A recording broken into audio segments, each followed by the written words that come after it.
আজকে বানিয়ে ফেলবো একটা খুব সুন্দর মিষ্টির রেসিপি, যেটা খেতে খুব ভালো লাগবে। একটা নিয়ে নিলাম কোটা ফ্রেশ আমুল গুড় দুধ। ঠিক আছে, প্রথমে সেটা খুবই ঠান্ডা ছিল, তো সেই জন্য ওটা নর্মাল জলে কিছুক্ষণ ডুবিয়ে রেখে তারপরে একটা বড় বলে ঢেলে নিলাম পুরোটা। পুরো দুধটা, এই দুধটা না সত্যি খুবই সুন্দর, মিষ্টির জন্য তো পারফেক্ট দুধ একদম। পুরো দুধটা ঢেলে নিলাম। পুরো দুধটা ঢেলে নেওয়ার পর এটা এবারে গ্যাসে বসিয়ে দেবো। ঠিক আছে, এটা গ্যাসে সব থেকে প্রথমে খুব কম সিমে দিয়ে দুধটাকে গরম করতে হবে। ঠিক আছে, গরম করতে দেওয়ার পর যখন দেখুন আস্তে আস্তে আস্তে আস্তে দুধটা ফুটে এসছে। ঠিক আছে, এখন সিমেই থাকবে। ঠিক আছে, দুধটা আস্তে আস্তে আস্তে আস্তে গরম হবে।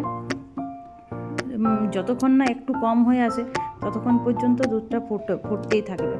ঠিক আছে, তার মাঝে একবার গ্যাসটা জোরে করে তাড়াতাড়ি করে ফুটিয়ে নিলে কি হবে, শর্টটা ভালো পড়বে। শর্টটা আবার ওর সাথে মিশিয়ে দিলে দুধটা আরও ঘন হয়ে যাবে আর রাবড়ি টাইপের হবে। এটা খেতে আরও সুন্দর লাগে। ঠিক আছে, দেখুন এবার গ্যাসটাকে একটু জোরে করলাম। এখন দুধটা খুব তাড়াতাড়ি করে ফুটছে। ঠিক আছে, এটাকে নেড়ে চেড়ে কন্টিনিউ নাড়তে থাকলে কি হবে, যে শর্টটা আছে সেটা দুধের মধ্যে রয়ে যাবে, সেটা মিশে থাকবে, তো দুধটা আরও বেশি, দুধের ঘনত্বটা আরও বেশি মনে হবে। ঠিক আছে, ততক্ষণে পর্যন্ত একটা প্লেটে কিছুগুলো ফ্রেশ পাউরুটি নিয়ে নিলাম। ঠিক আছে, তারপর আবার দুধটা দেখুন নাড়াচাড়া করতে থাকলাম কন্টিনিউ, কারণ একদিকে দুধটা গরম হচ্ছে আর একদিকে আমাকে ওটাও রেডি করতে হচ্ছে। তাই দুধটা একবার নেড়ে নিলাম। যখনই সর হয়ে আসবে তখনই দুধটাকে একবার ঘেটে পুরোটা মিশিয়ে দিতে হবে, তাহলে দুধটা খুব তাড়াতাড়ি রাবড়ির মতো হয়ে যাবে। দেখুন আবার চলে এলাম পাউরুটিতে। ঠিক আছে, পাউরুটিতে এবার আস্তে আস্তে পাউরুটিগুলো দুটো করে পাউরুটি নিয়ে ধারগুলো একটু আস্তে আস্তে আস্তে আস্তে করে কেটে বাদ দিয়ে দিলাম। চারদিকটাই এরকম আস্তে আস্তে আস্তে আস্তে কেটে বাদ দিতে হবে। দেখুন তারপরে খুব সুন্দর একটা চৌকা মতো শেপে চলে এলো। ঠিক আছে, এটা সাইডে রেখে দিলাম। সাইডে রেখে দেওয়ার পর এরকম প্রত্যেকটা পাউরুটি দুটো দুটো করে ভাগ করে আর প্রত্যেকটা এরকম চৌকো শেপে নিয়ে নিলাম। ঠিক আছে, আবার দেখুন দুটো পাউরুটি নিয়ে নিলাম, এটাও ওই রকমভাবেই কেটে নিয়ে আর তারপর ওই একইভাবে করে নিলাম। ঠিক আছে, মোটামুটি 8 থেকে 10 পিস পাউরুটি করলাম। বেশি নিয়ে না নেওয়াই ভালো, কারণ এতটা মিষ্টি আর কে খাবে, অনেকটা হয়ে যাবে। ঠিক আছে, দেখুন পুরোটাই চৌকো করে কাটা হয়ে গেল।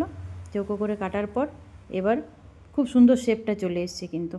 এরপর আবার একবার দুধটাতে চলে যাব। দেখুন সর হয়ে এসছে, আবার সরটাকে পুরো ঘেটে দুধের সাথে মিশিয়ে দিলাম। দুধের সাথে মিশিয়ে দেওয়ার পর দেখুন দুধটা কিন্তু অনেকটা কমে এসছে। ঠিক আছে, এরপর দুধটা অনেকটাই কমে এলো কিন্তু, আর পুরো মোটা হয়ে গেছে। এরপর পাউরুটিগুলো দেখুন পরপর পরপর সাজিয়ে নিলাম। পুরো প্লেটে সাজিয়ে নিলে খুব আপনার মানে মিশ্রণটা মেশাতে খুব সুবিধা হবে। ঠিক আছে, পুরো প্লেটে এরকমভাবে সাজিয়ে নিলাম। ঠিক আছে, দেখতে কিন্তু খুব সুন্দর লাগছে, খুব সুন্দরভাবে শেপে কাটা হয়েছে। ঠিক আছে, এরকমভাবে কেটে নিলে কী হয়, সুন্দরভাবে মিষ্টিটা তৈরি করো, কাটাটাও সুন্দর তো মিষ্টিটাও সুন্দর হবে। এরপর একটা গ্লাস নিয়ে নিলাম। ঠিক আছে, একটা গ্লাসে কিছুটা আমুলের দুধ, গুঁড়ো দুধ, যেটা মিল্ক পাউডার। ঠিক আছে, মিল্ক পাউডারটা একটু মিশিয়ে দিলে এটা মিষ্টিটা খেতে খুব ভালো হয়। ঠিক আছে, মোটামুটি আপনার 5 থেকে 6 স্পুনের মতো মিল্ক পাউডার নিলাম। ঠিক আছে, 6 স্পুনের মতো মিল্ক পাউডার ঢেলে নেওয়ার পর এটাতে ওই যে দুধটা গরম হচ্ছিল ওই গরম দুধটাই ঢেলে দিলাম। ঠিক আছে, ঢেলে দেওয়ার পর এই খুবই দুধটা গরম আছে, ওই দুধটা ঢেলে দিলাম। ঢেলে দেওয়ার পর এটাকে আরও বসিয়ে দিলাম, ওটা আরও কম হতে থাকলো। ঠিক আছে, এবারে এই দুধটা ঘেটে পুরো মানে মোটাভাবে মিশিয়ে দেখা যাক কতটা হয়, ঠিক মতো মাপটা নিতে পারলাম কি না দেখি। ঠিক আছে, একটু ভালো করে গুলিয়ে নিতে হবে। এই দেখুন গুলিয়ে গেছে, একটু ছেড়ে দিলেই গুলে যাবে। গুলে নেওয়ার পর দেখুন এদিকে এটাও কিন্তু খুব মোটা হয়ে এসছে, শরটাও দেখবেন উপরে চলে এসছে, এবার খুব মোটা হয়ে এসছে। এবার ওই দুধের মিশ্রণটা এটাতে দিয়ে দিলাম, ঠিক আছে। এবারে কিন্তু পুরো রাবড়ি শেপে চলে আসবে। দেখুন কালারটাও কিন্তু চেঞ্জ হয়ে গেছে, ঠিক আছে, কালারটাও ভীষণ সুন্দর লাগছে দেখতে। দুধের স্বর আর ওই আমুল দুধের যে একটা ফ্লেভার, এই দুটো মিশিয়ে কিন্তু খুব দারুণ লাগছে দেখতে, ঠিক আছে। এটা রাবড়িও খুব ভালো লাগবে, লিকুইড রাবড়িও খুব ভালো লাগবে, সত্যি দেখতে খুবই সুন্দর হয়েছে। এবারে এটা একটা জায়গাতে কিছুটা ঢেলে রেখে দিতে হবে, ঠিক আছে, কিছুটা ঢেলে রেখে নিতে হবে। কী জন্য ঢেলে রাখছি সেটা আপনাদেরকে পরে বলবো, ঠিক আছে, ওটা পরের পার্টে দেখাবো। এরপর এটাকে দেখুন ফুটতে দিয়েছিলাম তো, তাই এটা পুরো রাবড়ি শেপে চলে এলো। আর গ্লাসে লিকুইডটা রাখা রইলো, এটা পুরো রাবড়ি শেপে চলে এলো। দেখতে কিন্তু সত্যি খুবই সুন্দর হয়েছে।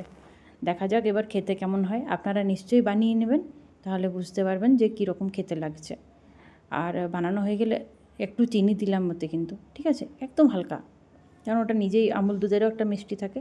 চিনি দিলে কিন্তু কালারটা আরও ফিরে যাবে।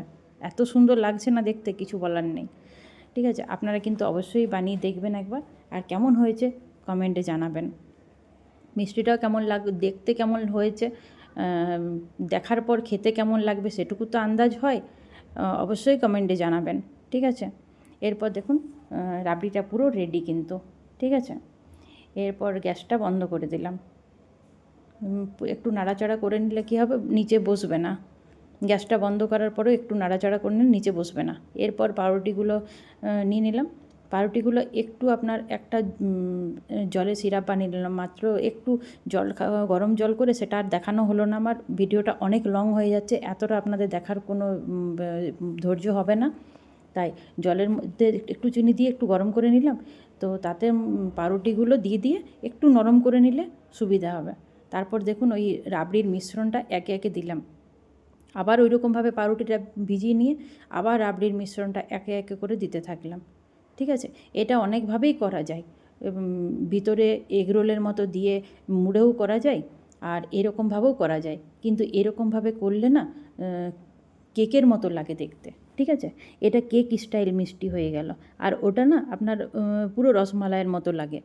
লম্বা শেপে করলে ওটার লম্বা রসমালাইয়ের মতো লাগে, কিন্তু এটা লম্বা রসমালাইয়ের মতো লাগবে না, এটা কেক স্টাইল, ঠিক আছে। পুরো দেখুন পাহাড়ের মতো উঁচু করে, আর পুরো মিশ্রণে ভর্তি, ঠিক আছে, পুরো মোটা মোটা পুরো রাবড়িটা পুরো দেওয়া আছে, সাইডেও পুরো একটু একটু করে লাগিয়ে দিলাম, ঠিক আছে।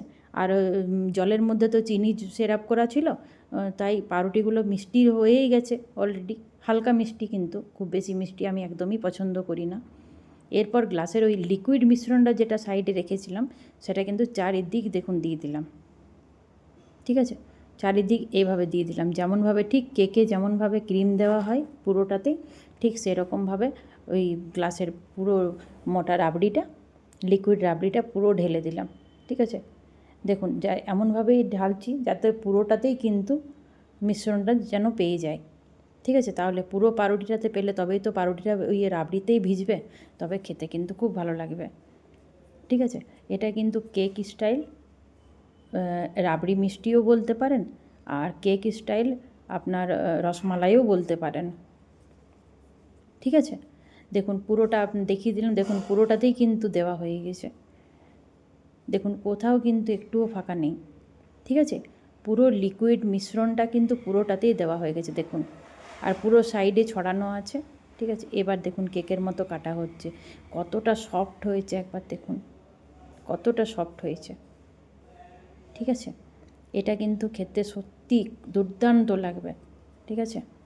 দেখুন ভীষণ সফট হয়েছে, একদম পুরো কেকের মতো লাগছে, মানে এক কথায় বলা যায় ইনস্ট্যান্ট কেক মিষ্টি, এতটা চটজলদি হবে মানে ভাবাই যায় না, আর কি দারুণ দেখতে লাগছে একবার দেখুন, পুরো